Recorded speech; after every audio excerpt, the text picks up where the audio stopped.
Chers amis de la francophonie, ma langue française, c'est cette langue qui unit les 88 États et gouvernements membres de la francophonie autour de valeurs partagées et de défis à relever ensemble.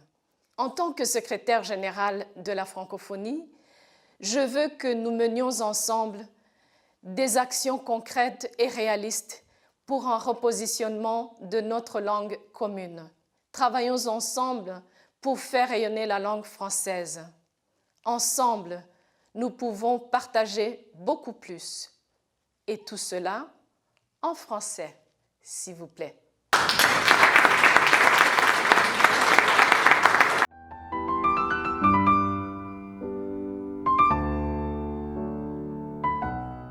Faire cette présentation, l'idée qu'a eu l'ambassadeur du Gabon de faire la présentation de l'ouvrage Francophonie en procès et de Molière et Scheherazade de Fawzia Zouari. Les deux interpellent la langue française, l'une de l'intérieur, l'autre de l'extérieur. Et faire ça aussi à l'occasion de la Journée internationale de la francophonie, la semaine de la francophonie et du 20 mars, c'était pour nous une occasion toute particulière. Parler de la langue française pour dire que ce n'est pas une trahison vis-à-vis des siens quand on vient de l'étranger. Ce n'est plus la langue du colonisateur, que nous avons fait en sorte que cette langue nous appartienne. Elle appartient à un continent qui est l'Afrique et qu'il faut s'éloigner du centre, ou du moins il n'y a plus de centre et de périphérie. Voilà, c'est un peu libérer la langue française et nous émanciper, nous, Arabes et Africains, vis-à-vis de cette langue, en disant il faut oublier les passifs de l'histoire et s'approprier le français. Ce qui m'a intéressée, c'est justement cette approche gabonaise pour la langue française, et j'ai parlé d'une exception gabonaise dans la mesure où elle considère que cette langue francophone est sa langue officielle, que c'est la langue de son unité nationale, et moi je trouve ça extraordinaire, c'est-à-dire qu'elle a pu passer outre tous les délits et tous les passifs liés à cette langue pour dire voilà, c'est la mienne. Je trouve qu'il y a un esprit souverain là-dedans, une dynamique identitaire qui est tout à fait moderne et moderniste et que j'apprécie beaucoup. C'est surtout les interrogations que s'est posées l'auteur, Mme Fawzia. Donc des interrogations auxquelles on n'y avait pas pensé avant de venir ici. Et on repart maintenant avec ces interrogations qui appellent d'autres interrogations encore. Et j'étais en charge de la présentation du livre « C'est un essai » de Fawzia Zouari qui s'intitule « Molière et Scheherazade ». Alors, dans la présentation de ce livre, j'ai voulu faire ressortir, on va dire, deux choses. La première chose, c'est l'idée selon laquelle on n'est pas obligé d'avoir une relation d'opposition à la francophonie. On peut sortir de ce que j'appelle le sanglot du colonisé.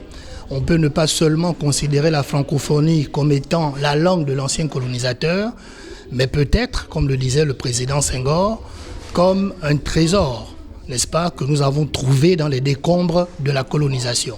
On a essayé de démystifier l'idée qu'il y a nécessairement une identité liée à la langue, mais qu'au contraire, la langue peut être une espèce de véhicule qui permet de se comprendre en habitant de territoires différents et de redonner un sentiment d'unité par-delà les langues vernaculaires, etc. Et j'ai trouvé ça absolument passionnant. Une langue n'est pas une essence. C'est-à-dire une idée éternelle qui ne change pas. Et une identité aussi, c'est peut-être ça l'acquisition, une identité non plus n'est pas quelque chose de définitif. Et donc forcément, on voit bien que, comme on le sait bien, on peut parler la langue française, mais être gabonais, on peut parler l'anglais, mais être gabonais, on peut parler d'autres langues. Donc et on peut même parler nos langues traditionnelles et continuer à être gabonais. La vraie question, c'est que finalement, comme notre identité, tout cela est fluctuant. Et c'est à nous, justement, à nous organiser. C'est une construction de tout individu, comme d'un pays, pour, au fond, construire son identité. On a aussi posé la question de la langue par rapport à la littérature et la possibilité pour les femmes de se réaliser à travers la littérature en s'appropriant une langue acquise ou une langue vernaculaire, peu importe, mais en tout cas d'agir comme ça. Donc si vous voulez, j'ai trouvé ça absolument passionnant. C'est qu'après plusieurs discussions, nous pouvons retenir que la langue française, c'est la langue de plusieurs territoires et que la langue française permet de faire dialoguer toutes nos diversités. Et que chacun aussi de nous, chaque individu avait sa langue qui est symbole de son identité. Et donc c'est parce que nous avons cette langue en partage que nous parvenons à faire dialoguer ces identités, ces diversités et à construire le monde. Donc la langue française, pour moi, peut être considérée comme une langue d'intégration de différentes cultures, mais c'est une langue de développement. Et on a l'habitude d'assister à des événements surtout d'ordre politique et économique, mais là c'est purement culturel et c'est quand même réjouissant parce que la culture a tendance à réunir plutôt qu'à diviser les peuples, les différentes nations, et là c'était sur un thème clé, c'est la langue elle-même.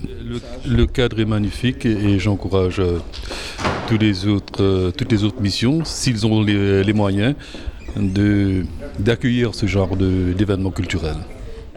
Et j'étais contente d'être à l'ambassade du Gabon parce que, avant d'être une ambassade, pour moi, je suis dans un petit territoire gabonais que je ne connais pas, un pays dans lequel là, j'estime être pendant quelques heures, et c'est bon. L'ambassade du Gabon s'est inscrite résolument dans la promotion des activités scientifiques et culturelles, c'est une bonne chose. L'année dernière déjà ici, j'avais fait une communication dans le cadre de la journée de la francophonie. Il y a eu d'autres événements, notamment l'anniversaire de la mort du premier président du Gabon. Nos ambassades doivent être de plus en plus des lieux culturels et je salue donc fortement cette initiative. Le fait que ça se passe dans une ambassade, c'est extraordinaire parce que ça montre qu'il y a une volonté politique. Et c'est beaucoup mieux ainsi parce que ça donne, si vous voulez, à ce combat une dimension politique dont il a absolument besoin. Donc je trouve ça une initiative extrêmement heureuse.